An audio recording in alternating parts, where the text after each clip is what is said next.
Hi, this is Shambhavi. Welcome to my weekly podcast about spirituality, love, death, devotion, and waking up while living in a messy world. The Satsang with Shambhavi podcast is recorded live each week with students of our nonprofit community, Jayakula. For more information and to find out about attending a satsang, visit jayakula.org. Thanks for listening. Much love to you, wherever and however you are. Please suggest a topic for a short Dharma talk. Will you talk about judgment? Judgment days are coming. The most important thing is to be able to discriminate between judgment and discernment. Discernment, absolute clear seeing, is a quality of this alive aware reality that we have embodied more or less. So we have more or less clarity or more or less confusion or cloudiness in our discriminating between what's helpful for us, what's not helpful for us, who is helpful to hang out with, who isn't, what circumstances are helpful, what are not. Mm-hmm. Those kinds of discriminations or discernments are all functional. They have absolutely no moral or ethical judgment attached to them whatsoever, if we're talking about this tradition. Other traditions might be different. Everything in this tradition is done from a functional perspective of what is going to help us relax and open our senses and discover who we really are and what is actually going on here. So every choice that we make, if we're being practitioners, is about that. We're making functional decisions, and to do that, we need a lot of clear seeing. What gets in the way of our clear seeing, of course, is compulsive patterns. So they have energy, and that's when we have a clear perception, and then we start second-guessing ourselves and worrying about it and get into a muddle. And then, of course, I've talked many times about, especially for women, how having clear seeing and simply acting on it is often criticized. So you'll hear women claiming they're confused when they're actually not, so as not to be criticized for being clear, or being clear and then coming up with a whole lot of excess stuff around why they think that and why it's okay and why no one should be mad about it.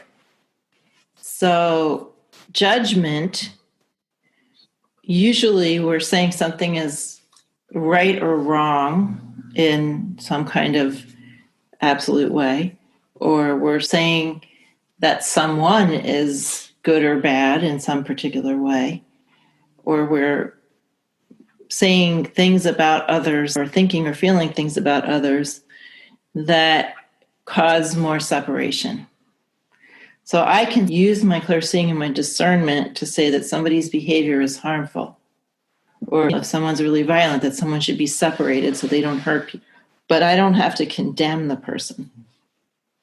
And in this tradition, God, aka this alive aware reality, is not punishing. So in this tradition, there's no concept of sin. And ultimately, there's no concept of right versus wrong. There is only goodness without a second. Again, there's functional decisions that we make. It's not like anything goes.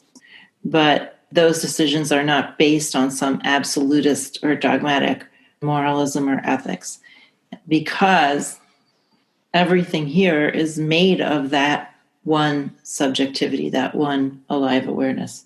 So anything that's happening is that playing at whatever's happening. There's no actual judgment to be made.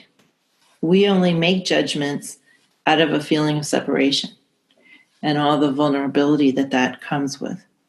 For instance, a very common thing that happens is people feel badly about themselves, and so they want other people to also feel badly about themselves.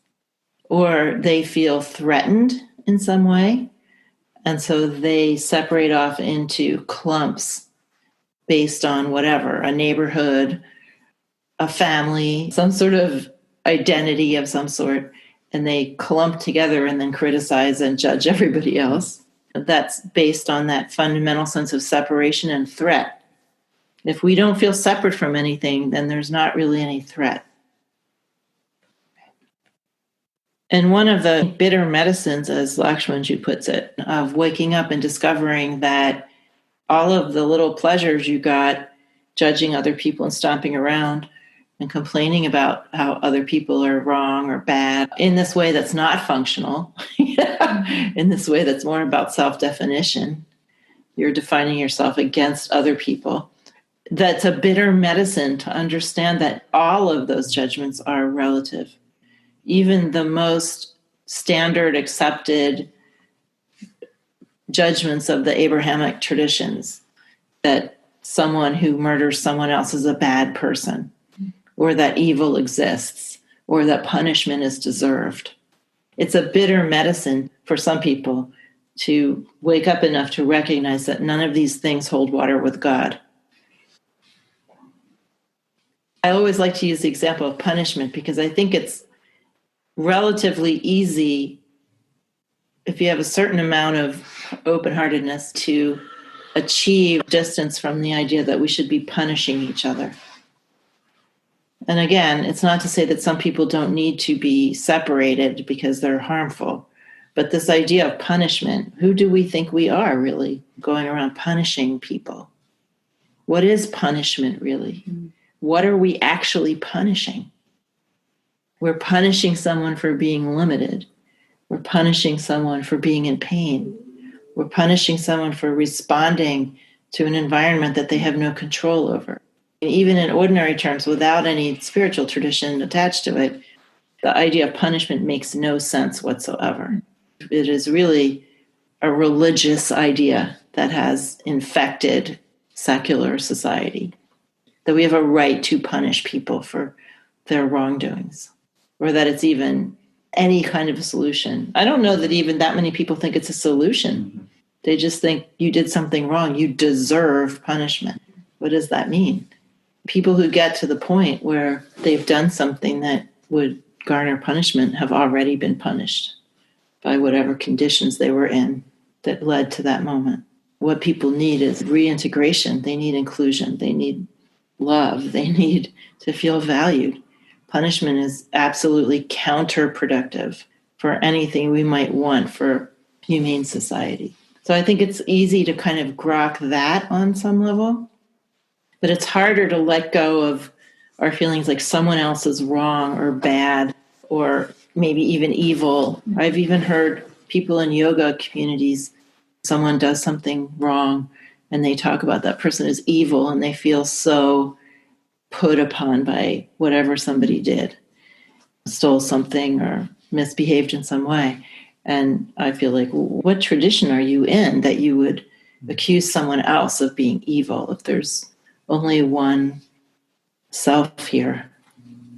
You don't need even any religious tradition to just open your heart and realize that people are not evil.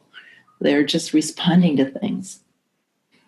So we have to give up our judgments. And that's very bitter medicine because we enjoy our judgments. Just on an energetic level, we enjoy stomping around and judging other people. But we also enjoy the sense of security that judging other people gives us, the sense of rightness. And there's no one who's a more harsh judge than those who are harshly judging themselves, because that is so painful that it often gets pushed off onto other people. There's no one who's more angry and hating of others than those who are angry and hating of themselves. Justice is secondary to recognizing the intrinsic value of everyone. So justice is something that we have to consider and enact and embody when we don't have an innate feeling for the intrinsic value of everything. If we were just in general more awake and more in touch with that indestructible value of everything and everyone, we would naturally care for each other. We would naturally feel devotion toward each other. And 99% of those situations would never arise because people would feel cared for and valued. And most of those situations of crime arise from people literally not being cared for or valued, not having a foundation for life that allows them to feel like they have a place. So given that we don't have that situation, we don't have a situation where everyone is intrinsically valued, we need justice. Justice is a relative thing. And yeah, this tradition is, at least on paper, committed to equality and equal participation, whether that was actually embodied by the ancient practitioners. But at least in the scriptures, it says that. So we have a chance where we can better embody that. But I think that as a spiritual community, it really boils down to actually doing the work where you actually feel the value of everyone. Because our community is involved in an initiative to become better able to create a welcoming environment for people with different identities, as we call them these days, right? We are actually trying to do the real work of going in there, opening our hearts and finding those pathways to actually caring, actually welcoming, actually loving, actually valuing. As humans, we're going to do that in a stumbly way because, we're all mixed bags. But that is the job of a spiritual community, is to do that. And along the way, we can use the tools that are more within the umbrella of justice. But that isn't enough, I don't think. I don't think that actually does the trick. Do you have a specific love practice? Everything we do is about that. This tradition is very focused on the heart. It's really similar to other traditions. It's very similar to Dzogchen, if you've heard of that, but it's more focused, for instance, on kriyas of the heart, doing various kriya yoga practices that relate to the heart, and doing other kinds of meditations that relate to the heart. There's other things going on too. It's not all about that, but that is kind of its most unique characteristic in terms of the actual practices that we do. This tradition is called Trika Shaivism or Kashmir Shaivism. It's also, there's a lot of very intellectual sounding books associated with this tradition, but there's also just gorgeous devotional poetry and devotional writings. It really is more focused on that. And the other thing about this tradition is something we don't have is this idea that we're faking it till we make it, or we're cultivating like compassion or cultivating something. We have more the idea that we're just being ourselves and we're trying to really get to those things like compassion, which don't belong to us, which are aspects of reality itself. And just clearing the way enough so that those natural virtues like compassion and kindness can just manifest in us naturally without effort. So we actually never have any reason for judging anyone in the way that I was talking about earlier, other than our own feeling of separation. There is no other reason. Nobody ever deserves it. It's never appropriate. There's never an okay reason, although we do it because we still experience separation. So neither should we flagellate ourselves, but just to understand that it is never warranted, ever. You're basically God judging God, which makes no sense.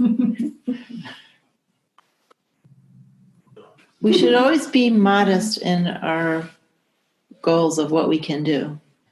Because when we're not, when we have grand goals, like I want to solve homelessness, then we don't do anything because it's too big. And then we feel like crap. Mm-hmm. So you could give money, or you could be sweet and loving to homeless people that you meet. You could work in a nonprofit that works on homelessness if you really want to do something big. But even that is a small drop in the bucket. I used to work in housing and homelessness when I lived in the Bay Area before. And there was hundreds and hundreds and hundreds of people working on housing and homelessness in the Bay Area. And I'm sure there's just as many now, if not more. And we still have a housing crisis, and the numbers of homeless people on the street are worse. So we should do things because we want to. But as the Bhagavad Gita says, we have to let go of the result. Attachment to the result is where suffering is. I'll tell you that the older I get, the more I feel content just being able to be kind to random people I meet. Today, I was thinking about that again, because our community's been talking a lot about identity-based violence and how we can relate to that better, be more welcoming and more nuanced. And I had been saying that it's most important to be loving and kind. We can have all these fancy ways of learning about things, but it's most important to be loving and kind in a real way. And I'm always struck by how that is so appreciated by people who have experienced a lot of identity-based violence. We often think we have to do some giant thing, but really all we need to do is be loving and kind. At the end of the day, we do have to educate ourselves because we have to understand our own experience and other people's experiences better. We have to be more empathetic. We have to understand the specificity of people's experience so that we can make better discernments about how to relate to people. But at the end of the day, it's about kindness.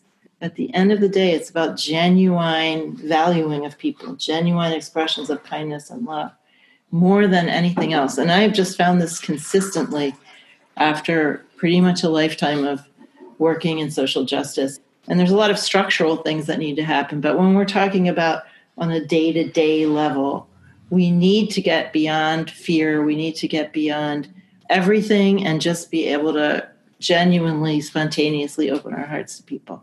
Rejection and acceptance are relative experiences. They have to do with your experience of separation, as if you could be rejected or as if you could be accepted.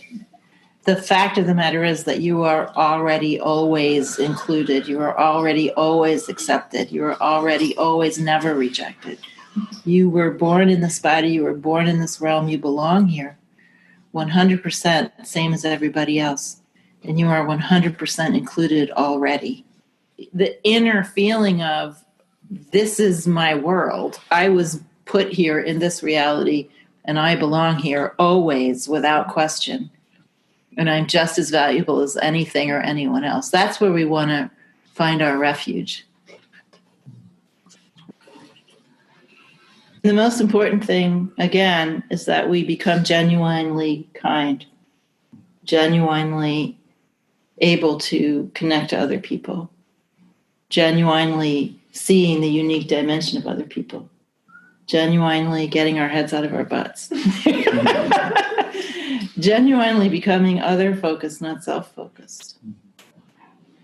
So these are the important things. However you get there, I don't care. To me, the whole exercise of the community or the project that we're embarking on is really about another vector for genuinely seeing other people and learning how to really care for people. Just like anything else we do. It's not a standalone thing. It's not like a special thing. It's just another way to do that. And I don't really care how anyone does it, but that's what this is about, becoming less self-concerned. Because the self that we're concerned about is very limited. Less self-concerned, more big S self-curious.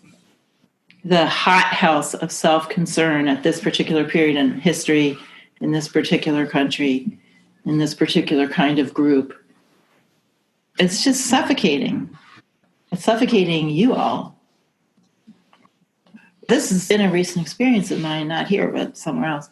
Sitting in a room of white people anxietizing about their privilege. I'm sorry, but that's just like another version of centering themselves. Yeah. And it's just so self-focused. It's like, yeah, you want to notice things, but then, move on. Yeah. Like, start treating people better. Stop whining. It's like the same thing that our culture teaches us to do, which is like our problems are our social currency. Yeah. Our deficits are our social currency. And the same thing's being done with privilege. It's so heavy, and the energy is not getting out to anyone to make any connection, really. Basically, privilege makes us mistreat people and not understand people and not understand the impact of our behavior and words on people, and therefore reduces intimacy with people. And as I've said a lot of times in Satsang, it is just such a relief to love everyone, regardless of what condition they're in. It feels energizing and good to be angry on some level, but it doesn't feel nearly as good as being able to love everyone.